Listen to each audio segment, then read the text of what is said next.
Shalom teman-teman dan Bapak Ibu semua. Pada kesempatan ini temanya adalah membahas perihal pidato dari Benyamin Netanyahu pada beberapa hari yang lalu, Perdana Menteri Israel di sidang PBB. Dan ini juga bertepatan dengan waktu yang lalu itu Bapak Presiden kita Prabowo Subianto juga menyampaikan pidato di podium yang sama dengan Perdana Menteri Israel Benyamin Netanyahu perihal yang terjadi di sana antara Israel, Palestina dan juga mengenai situasi di jalur Gaza.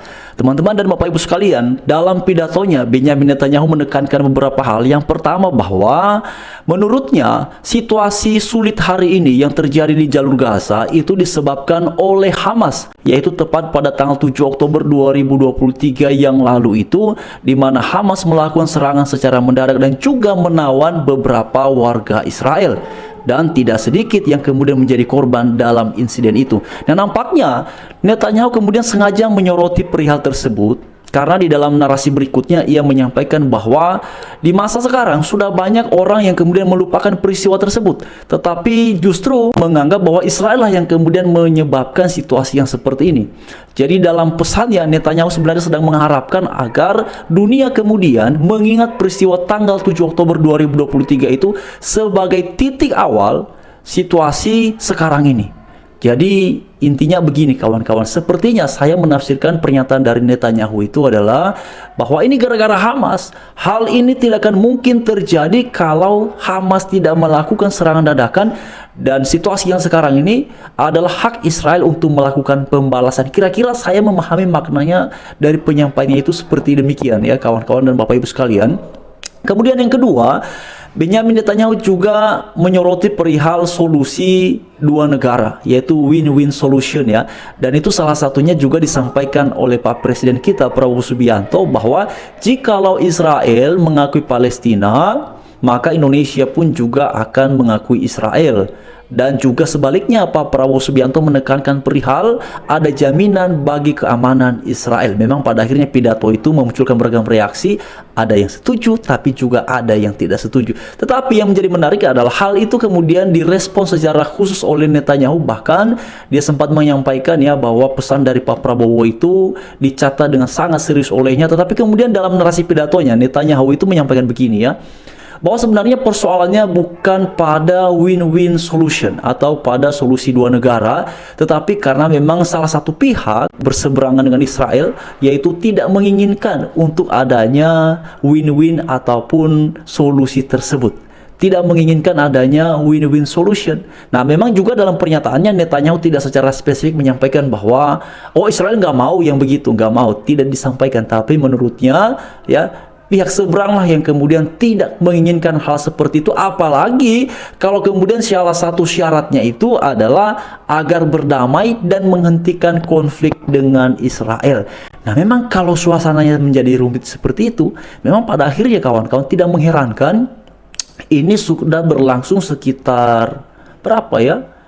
Beberapa bulan terakhir itu kan sering sekali ramai perihal usaha kedua belah pihak itu kan ada gencatan senjata dengan Hamas, lalu kemudian juga ada upaya agar kedua belah pihak berdamai dan kemudian masing-masing dengan independensinya sebagai sebuah negara. Tapi sampai detik ini juga hal tersebut nampaknya sulit sekali untuk terwujud.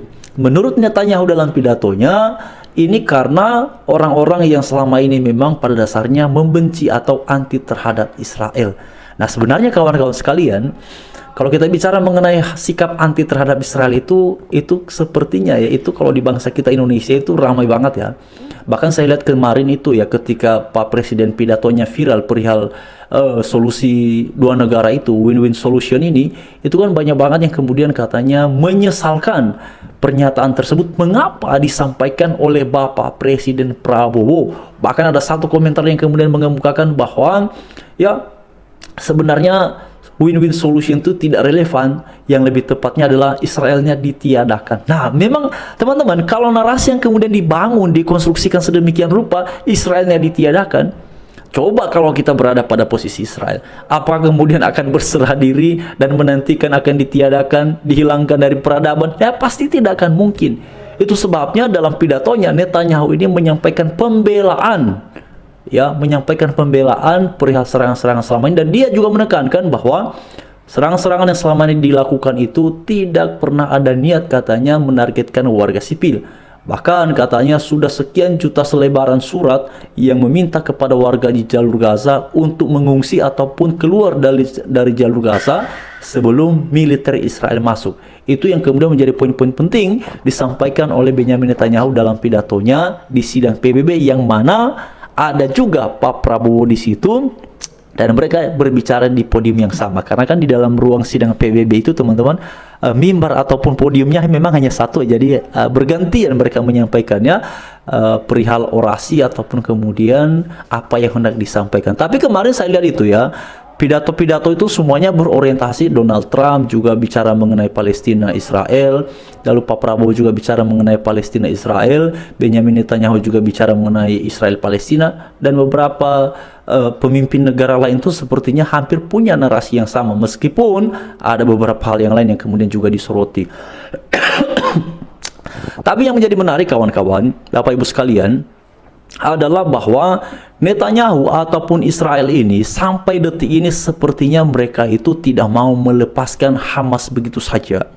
Mereka tidak mau kemudian Hamas akan dikatakan ya konfliknya selesai begitu saja, karena sampai sekarang itu salah satu yang kemudian dituntut oleh Netanyahu dalam pidatonya adalah haruslah terjadi pembebasan sandera. Makanya kemarin itu teman-teman kalau lihat ya di dalam pidatonya, Netanyahu kan juga mengemukakan ternyata mikrofon ya ataupun kemudian ada alat apa yang kemudian mereka pakai itu, jadi pidatonya di ruang sidang PBB itu juga dikumandangkan ya di jalur Gaza. Jadi itu ada sebuah alat ya, ada sebuah alat yang kemudian dipakai sehingga warga-warga dimanapun berada, terutama sandera Israel itu, supaya mereka mendengarkan apa yang disampaikan oleh Benyamin Netanyahu. Karena dalam pidato itu juga sekaligus Benyamin Netanyahu ini menyampaikan perihal janjinya bahwa pihak dari Israel militernya akan terus berupaya dan tidak akan melupakan para sandera yang sampai hari ini juga belum dibebaskan oleh pihak Hamas. Nah, memang ini pada akhirnya teman-teman, Bapak Ibu sekalian, kalau melihat dari pidato Benyamin Netanyahu yang berapi-api untuk membalaskan Hamas, jadi susah pada akhirnya untuk melihat akan terwujudnya solusi dua negara. Nah, kita nggak tahu nanti ke depannya seperti apa, tapi menarik lagi teman-teman. Beberapa saat yang lalu Bapak Presiden kita Prabowo Subianto kembali viral. Apa viralnya? Karena kawan-kawan semua di billboard yang besar-besar itu di Tel Aviv Israel itu ada wajah Pak Presiden Prabowo Subianto. Di situ ada sekitar berapa orang ya? Sekitar 9 orang atau berapa orang itu, di tengah-tengahnya ada Presiden Amerika Serikat Donald Trump, juga ada Benyamin Netanyahu, juga di sebelahnya itu kalau tidak salah itu wajah dari Presiden Palestina ya. Jadi itu lagi ramai sekali di ruang publik hari ini. Tentu saja banyak yang kemudian tidak setuju dan terus mempertanyakan bagaimana bisa, ada apa kok bisa-bisanya wajah Bapak Presiden kita Prabowo Subianto ada di billboard yang besar-besar itu dipajang ya di gedung-gedung yang ada di kota Tel Aviv itu kawan-kawan ya. Saya juga nggak tahu ya sampai sekarang apakah kemudian pemajangan foto-foto itu sudah atas izin melalui Kementerian Luar Negeri misalnya, ataukah memang itu inisiatif langsung dari Israel, ataukah memang sebelumnya sudah ada dialog ya, entah bagaimana pembicaraannya, nggak tahu sampai sekarang, itu masih menjadi misteri. Tapi yang pasti reaksi publik itu tentu saja pro dan kontra kawan-kawan ya. Ada yang kemudian memuji Pak Prabowo bahwa Pak Prabowo dan pidatonya menunjukkan kebijaksanaan sebagai seorang pemimpin yang netral untuk melihat situasi di sana, tapi juga di sisi lain ada yang tidak setuju.